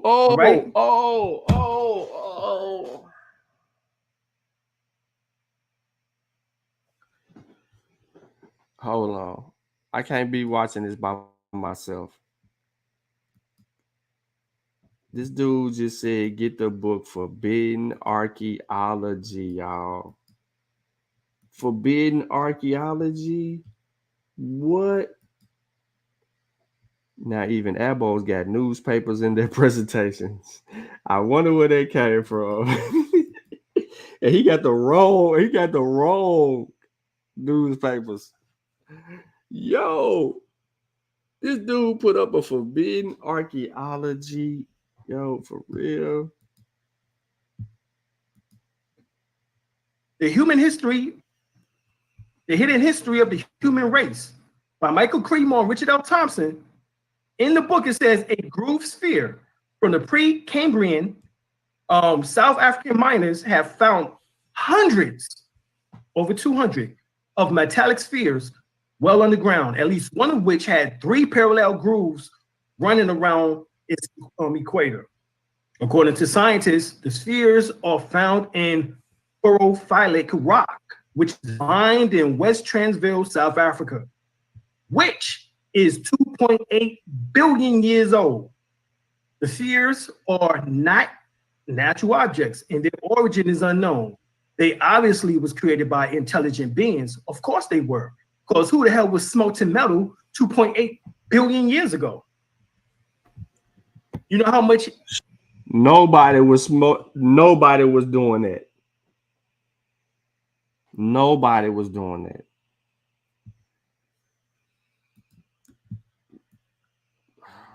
God dang it, man.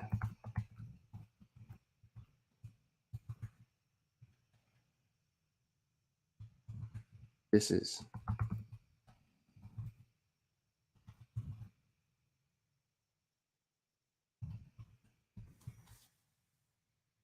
crazy. I had to pull this up for y'all. I really did. I had to pull this up for y'all. Hold on real quick. Let me let Chavis in the building. I had to pull this up for y'all because this is the book. Forbidden Archaeology, The Hidden History of the Human Race is a 1993 pseudo-archaeological book by Cremore and Thompson, written in association with the Bakvadinda Institute of ISKCON, Cremo states that the book has over 900 pages of well-documented evidence suggesting that modern man did not evolve from ape man, but instead has coexisted with ape man for millions of years. Okay. Now, and that the scientific establishment has suppressed the fossil evidence of extreme human antiquity. Cremo identifies as the verdict archaeologist since he believes his findings support the story of humanity described in the Vedas. Cremo's work has garnered interest in Hindu creationism, paranormalist, and theosophist. He says a knowledge filter, confirmation bias, is the cause of the supposed suppression.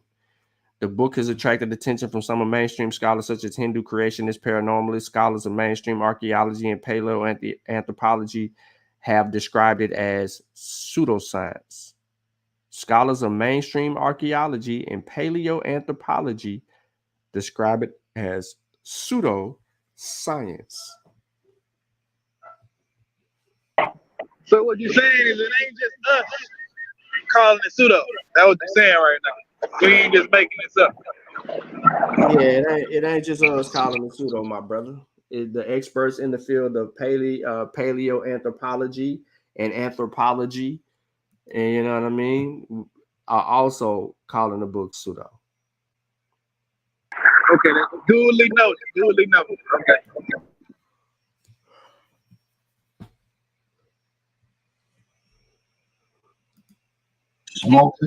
Now let's get into this. Smelting metal is a science. That's metallurgy. Smelting metal is a science, and you just don't wake up and go smelt metal out of nowhere. Look, not metallurgy, metal. Hold on, say it again. Metallurgy. Hold on, let's see it again. So I don't think that some of these people graduated from high school. I think they're like 9th grade, 10th grade dropouts that don't even got a GED. I think they might work fast food restaurant or might live in the projects with their mom and get like food stamps or something. I don't know. Something is mentally messed up about these people. Man, they just not scientific. That's what it is. Ground, at least one of which had 3 parallel grooves running around its equator. According to scientists, the spheres are found in porophilic rock, which is mined in West Transvaal, South Africa, which is 2.8 billion years old. The spheres are not natural objects, and their origin is unknown. They obviously was created by intelligent beings. Of course they were, because who the hell was smelting metal 2.8 billion years ago? You know how much Now let's get into this. Smelting metal is a science. That's metallurgy. Smelting metal is a science, and you just don't wake up and go smelt metal. You know how much Now let's get into this. Smelting metal is a science. That's metallurgy. Smelting metal is a science, and you just don't wake up and go smelt metal out of nowhere. One more time. Become objects, and their origin is unknown. They obviously was created by intelligent beings. Of course they were, because who the hell was smelting metal 2.8 billion years ago? You know how much Now let's get into this. Smelting metal is a science. That's metallurgy. Smelting metal is a like surgery, metallurgy. Metallurgy. Metallurgy, kid. I ain't never heard nobody pronounce that word like that. Metallurgy, yo. You ain't had that metallurgy? What? Come on, yo. You don't know nothing about that metallurgy? I ain't never heard nothing about it in my life. You just made that word up. 2.8 billion years ago. Somebody with intelligent design, he let you know that he's a creationist. So he's attested to creationism, and that's pseudo. So because that's outside our natural world. So when I say something is a pseudoscience, I am basing it on the premise that it's outside of our natural world, right? We only have evidence for what we can prove, and that's within the confines of our natural world. The science, and you just don't wake up and go smelt metal out of nowhere. You just don't wake up and learn how to go become a metallurgist, to do metallurgery, to smelt metal. This nigga said a metallurgist. This Yo, hey, Denise, I know you're in the chat listening, bro. I need you to clip this dude saying this, please. Wake up and go smelt metal out of nowhere. You just don't wake up and learn how to go become a metallurgist, to do a metallurgist. A metallurgist. That's what it said. Master says, if Egyptians came to the Americas, what would be the purpose and when did they leave? Wake up and go smelt metal out of nowhere. You just don't wake up and learn how to go become a metallurgist, to do metallurgery, to smelt metal, to abstract this natural mineral from its ore and to manipulate it. You just don't wake up and come up with this science. This is a science that has to be understood, has to be passed down. It has to be some type of seniority with it. Shout out to Craig for the $3. Look, peep game, yo. Like anything, you see how he attach himself to anything without even substantiating it? Does this not seem so far-fetched out that you can't wholeheartedly be like, wait a minute, 2.8 million years? That's a long time ago, bro. We ain't even been on this earth that long. Like none of that. You don't question none of that. Because he don't got a basic understanding of evolution and that this whole He's against evolution. He's totally against evolution. Yeah, he against biological evolution and natural selection. That's what he said. So listen, so I'm about to reach out. I'm gonna try to enroll in the school, man, and take up metal and become a metallurgist. That's what I'm gonna do. I'm gonna go back to school and become a metallurgist. I'm gonna do metallurgery. You can get your degree in that. In metallurgery. I'm doing metallurgery all day long, yo. I'm gonna get a degree in metallurgery. I'm gonna be doing surgery to metal. $1 Cash App donation. Shout out to Craig Lloyd. All we need is 32 more people. Shout out to Craig Lloyd. All we need is 32 more people. Bro, that's a lot of goddamn people. 37 more people. I apologize. 37 more people. Shout out to Craig Lloyd. Shout out to Craig Lloyd in the building. We appreciate the $3 Cash App donation. Hey, my bad, melanated goddess. I ain't the one who said this shit. I'm just playing the video. She said, "Can y'all stop? I'm in public and I'm cracking up out loud." I'm going back to school to get my degree in to become a metallurgist. Straight up, not metallurgy, metallurgist. He was a breatharian at one time. Yo, we all know, yo. We know. Yeah, we know at least super pseudo, bro.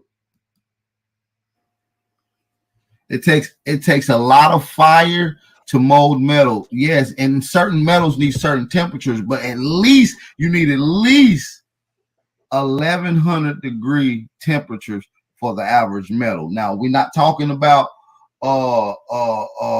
mercury, right? We're not talking about red cinnabar.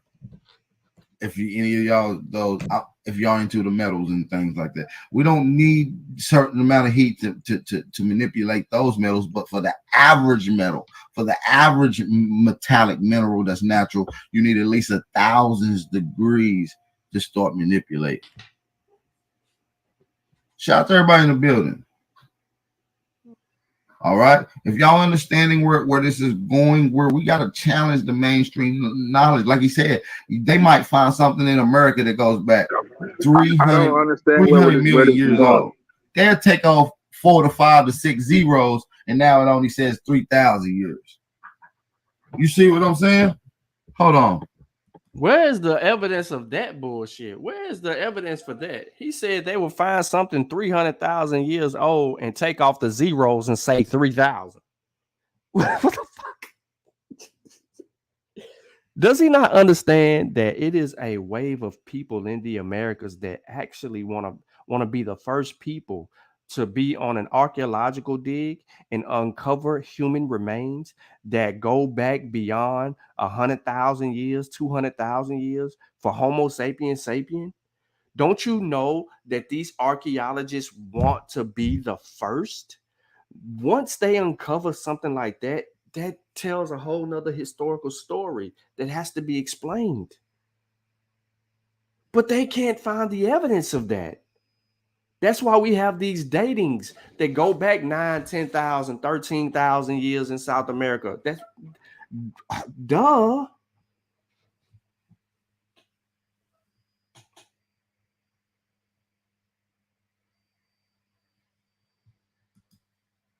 Heat it takes the smelt metal. Okay. You're talking about over 800 to 1,200 degrees, between 800 and 1,200 degrees. Okay. Now, this is how these spheres looked. Now they call them the Clark spheres, but these are the ones that date back to 2.8 billion years old, right? In which that you can read about. Let's that out. Klerksdorp spheres. Klerksdorp spheres. Right. Let me share the screen. Peep gang. Let's just use Wiki, y'all. Let's just use something basic. I don't even care if they got a problem with it. Hell, they didn't even try to go find any evidence for anything. Are small objects often spherical to disc shape that have been collected by miners and rock hounds from 3 billion year old pyrophyllite deposits mined by Wonder. You don't got it on the screen. Yeah, I do. It's on the screen. The people in the chat see it. I'm looking at it. All I see is listen to his slides still.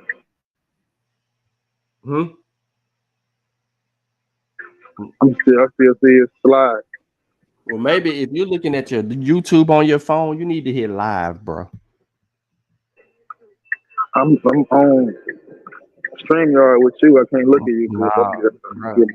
The whole. Go ahead. Yeah, Continue. Yeah, don't bring your user error shit on me. Talking about you on StreamYard. Anyway. I ain't on YouTube. Okay, well, you should be able to see it. Now, they said they found these near South Africa. They have been cited by pseudoscientists and reporters in books, popular articles, and many other web pages as inexplicable out-of-place artifacts that could have only been manufactured by intelligent beings. Geologists who have studied these objects have concluded that the objects are not manufactured, but are rather the result of natural processes. But they don't believe in those, though. So that's where there's the issue at right there. Criticisms of out of place claims. Various claims have made these objects are either perfectly round or perfectly sphere. These claims are now known to be incorrect as directly observed by Heinrich. The specimens vary widely in shape from noticeable flattened spheres to distinct discs. As illustrated by Heinrich, some of the Kirchdorf spheres are interlocked with each other like a mass of soap bubbles. The observations and the figure refute claims that these objects are either always spherical or isolated in the occurrence. Heinrich argues that even grooved spheres are not perfect spheres, and some consist of interlocked spheres.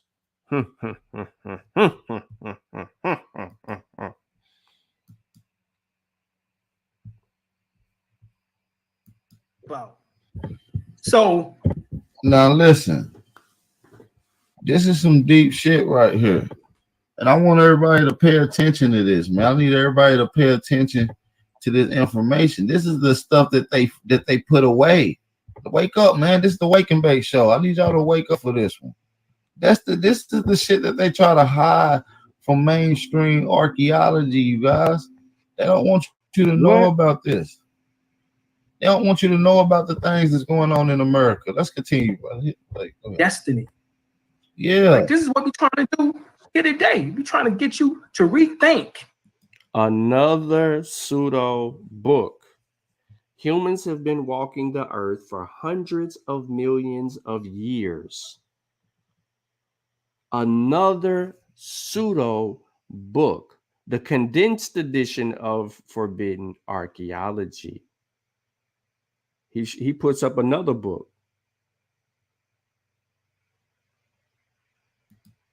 Look at this book. In Gods and Spaceman in Ancient West by Raymond Drake. He states that the Pygmies inhabited the earth for 30 million years. Another pseudo book. 28 million year old human skeleton in British Museum basement from the Caribbean islands of Guadeloupe. Pseudo. You lying, Sean. That ain't pseudo. Refuted. Show me why it's pseudo.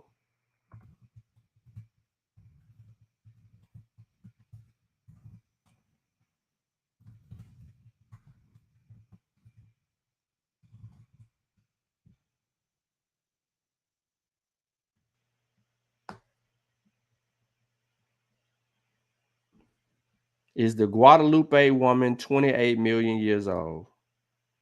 They got a damn TikTok on this lady.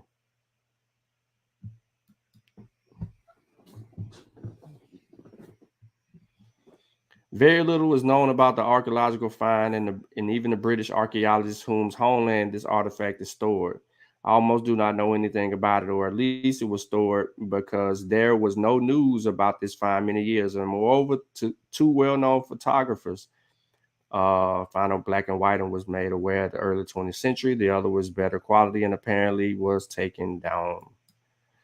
All right, so in 1810, a fleet captured Caribbean islands of Guadeloupe owned by France, and among other trophies, England was a limestone slab with a skeleton woman without a head, hands embedded in it. This was, look, 1810, right? Okay.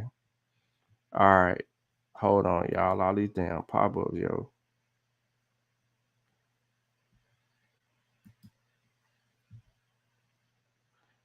All right. I'm on a pop-up war. Now, before the British invasion, many skeletons of ancient animals and all other human skeletons were found in this place. French and modern dating this layer gives 28 million years. This is a layer which formed 25 million years in appearance. So there we go from there. In those years, the study of remains of ancient people was just beginning. Example, the first bones of Neanderthal man found in 1857.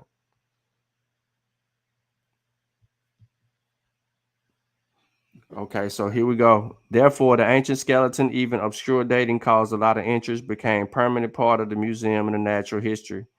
Towards the end of the 19th century, the skeleton began to attract special attention of creationists, people who support According to them, undoubtedly a very ancient yet completely modern human skeleton pointed the correctness of their beliefs and belonged to a woman who lived before the flood. However, soon a strange skeleton was removed from the museum shelf to the basement where it should be under the number PAHR 4128 until 2006. Mention of the skeleton could even be found on the official website of the British, but then it was removed. No one so far as known is not engaged thoroughly through yada, yada, yada, yada, yada.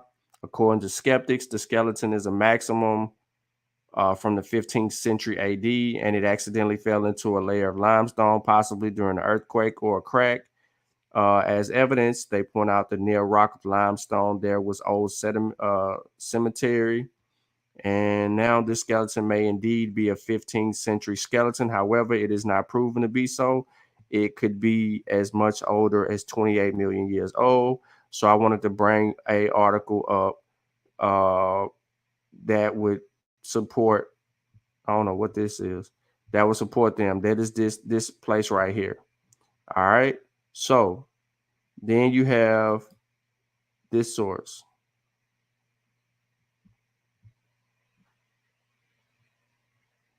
Storeroom. Dr. Felix Hiermeyer and the Fossil of Guadalupe.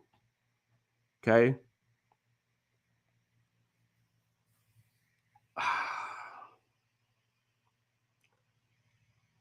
Let me just give y'all some specifics.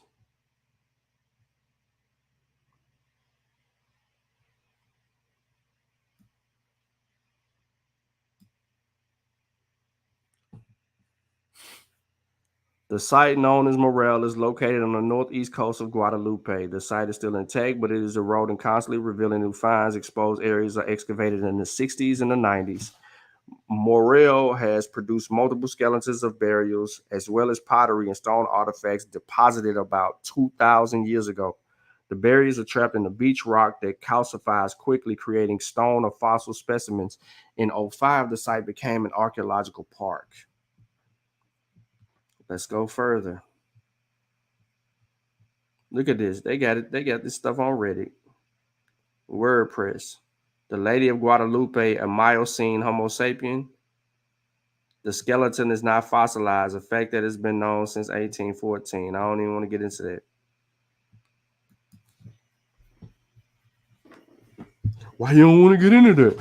Why you don't want to do this? Why you don't want to do that? Huh? Why you can't read that? Why you can't read that? Look, you The try to unusually skip muscular over. woman was buried in what is now Nicaragua nearly 6,000 years ago, ladies and gentlemen. Just to give y'all some real shit. 6,000 years ago. Okay? Enough playing around. Some 5,900 years ago, a woman was buried in a shallow pit in Central America, laid on her back and legs tucked against her chest. This right here.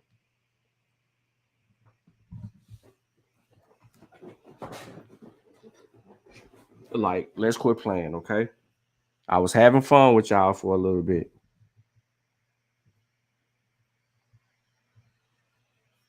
Y'all don't want this, though, Homo erectus stuff, huh? That's a little too much like evolution over there.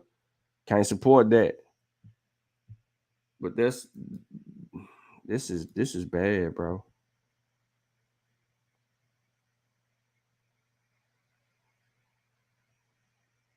I ain't finna put nobody through this. We done lost viewers behind this stupid shit. Look what he put. Nah, I ain't gonna lie. Yesterday I stopped watching, bro. 'Cause that was too much. That was too much.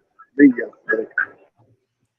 Look at this. He said the land of Mu is in the middle of the Pacific Ocean. He's naming all them little islands. That's the land of Mu. You gotta be shitting me. Let's see if he really said that. Inspired. Look, the sacred, what is that? Sacred and inspired books written 70,000 years ago. And he came back and put Ali Muhammad on his show again about something. He trying to challenge the out of Africa. Yeah. Look what he's saying. Look what he's saying. People migrated to Africa. That's what Ali Muhammad is saying. So we out of India. Let me see if that's right. At least we know. Do we got a source on that? He cited a source. Let's see. In the game. All right, let's debunk this out of Africa theory again.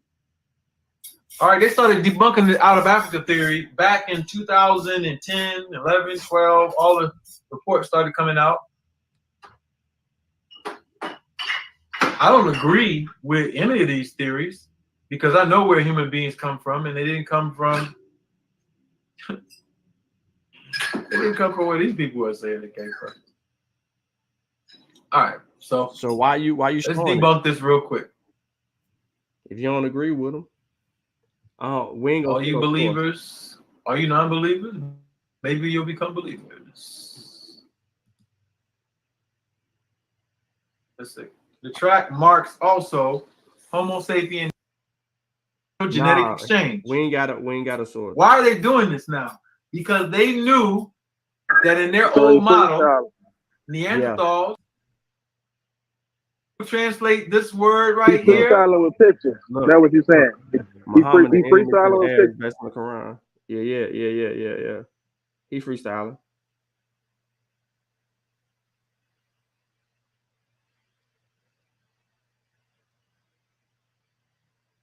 I can't find no source. Let him go. Yeah, I don't see one. Nah, all you gotta do is put it at the bottom. All you gotta do is just put it right at the bottom of the slide. You know what I'm saying? We can go look where he got that from. There's no source at the bottom. And whatever he's reading right here, I can't make that out. I don't know where this comes from. And this is in one of his little presentation forms or whatever. So there's no way for us to even deal with that. So for him saying something about debunking something, okay, so let's look it up. Let's go out of India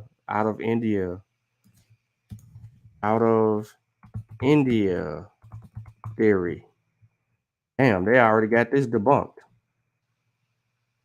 The Aryan, yeah, that's because it's the Aryan migration out of India. That been debunked. Indigenous Aryanism is the out of India hypothesis is a desperate attempt to reconcile linguistic, archaeological, and genetic evidence of the Hindu Tiva sentiment and naturalists. That's in the damn wiki article. New DNA study challenges. Yep. Oh, let me share my screen. Y'all can't see none of this shit. All right, there you go. We can look right here and we can get to it. Aryan invasion theory. Why it must be purged from schools. And this is a Hindu post saying this. It says that the Europeans came from an advanced civilization in Bahra. New study debunks it. We don't want to use this. I don't want to use nothing that's going to debunk it. I want to prove it. I want to prove they came from in. What about is that? What about it count?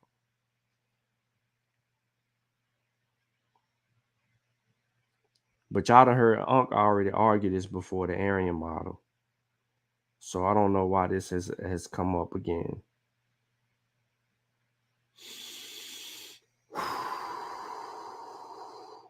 All right, look, I can't do no more pseudo for today. I had enough. This was. I don't blame. This was way too much, bro. After this, I can't do no more. I can't sit through a video of that dude. It's just like it bothers me just to even sit like how it make you want to punch a wall when he talks. It's like, bro, you just making all these claims. You profess to be, sharing information with people like they don't know, but you ain't even, giving them the roots of how you got there. You just making shit up. You got a bunch of pretty pictures and stuff that you stole, that you misrepresent, and all kind of shit. I can't do the pseudo judo, bro. I'm sorry. That's why I don't be going on them channels. Let me X out of that shit and clear from history. I get dumbed down listening to them. So look, man. He gotta clear it out his history. He said he can't even have it infecting the stuff that he can't even affect your algorithm. Yeah, he used to say. He used to say that Islam was African. He did used to say that. Nope, he don't have an independent archaeological site. None of them do. Yeah, the outer end is the Aryan model, and Unc has already argued against it, and Science has already argued against it, and it's been debunked. Remember, there's only one continent on the face of this planet that have all 5 stages of hominids. It ain't what none of these people are saying. Hell, they ain't even got an oldest Homo sapiens sapien found.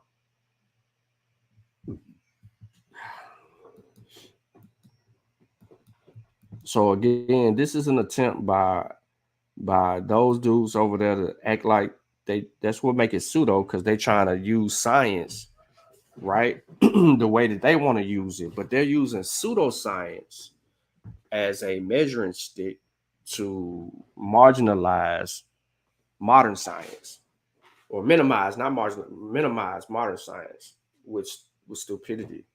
But look, man, I'm about to get up out of here, bro. I appreciate everybody tapping in, man. Hopefully y'all learned something from the video. I can't even go longer than I can go right now because they didn't wore me out. Stupidity. So on that note, man, spears are flying, pseudos are crying. Maybe I'll tap in later with a little bit more energy, man. And you know what I'm saying? I might be on the Kofi Pie Research Team channel, and we can separate on some other stuff over there. But you got something you want to tell the people, Trey? You know, my cash out, you know what I'm saying, for my Cadillac converter. You know, I just need $30 from everybody. You know what I'm saying? Y'all go ahead and, you know, make sure y'all hit that before y'all go. Make sure y'all go buy Kofi's book that's out right now. You know, man, make sure y'all go cop African Hell. You know what I'm saying? I need to get mine tomorrow. You know what I'm saying? When I get paid. You got to have that. Don't get volume, all the volume 5. You know what I'm saying? My book, Sean's book. I asked this dude if he had something to say. Right. He said no, and he got a lot to say right now. I had to think about it. I was in the process, mid thoughts. I had to correct myself. I don't need to correct me after I correct myself. Okay? Thank you, sir. That's all I got to say.